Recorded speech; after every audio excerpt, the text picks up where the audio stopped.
Charm here again. Ready for the second half of chapter 1? Great, here we go. I'd heard those words enough times in the months since she'd failed to return, and had no new response to them. The goons dragged me off. I was in too much pain to kick or scream. The room was spinning, and the taste of blood was in my mouth. Wait, Ammon said, and my heart filled with dread at the sound of his chair screeching across the metal floor.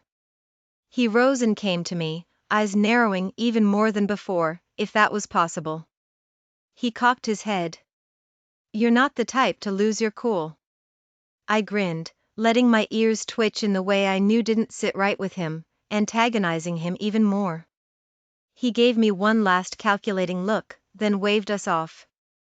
Every step sent shudders of pain through me, but worse than that they seemed to present another opportunity for him to speak up, to change his mind.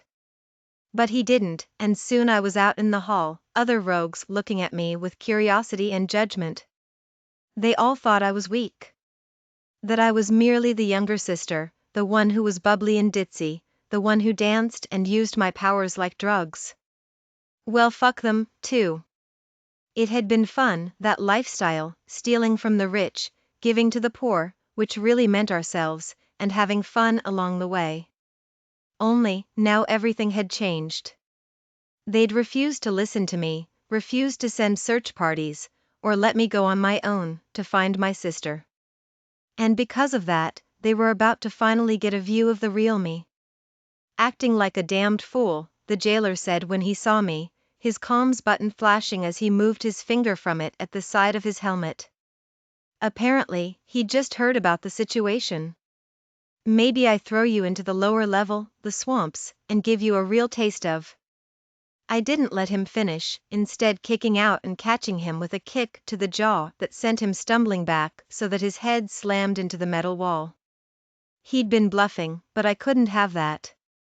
No way was I going to sit in a cushioned cell on the top level. I needed to be in the swamps, because that's where Silencer was waiting for me. The love of my sister's life, the man who'd been sent to the swamps after betraying the guild's code and slaughtering an allied guild.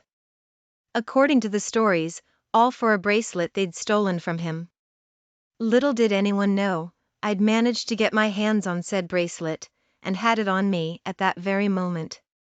One night in the swamps, then, the jailer said, rubbing his jaw.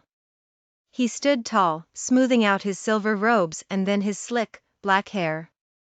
There was no doubt he wanted to pummel me, too, but he'd wait until the goons were gone. Ammon wouldn't give a shit, as long as he could claim ignorance of what happened down here.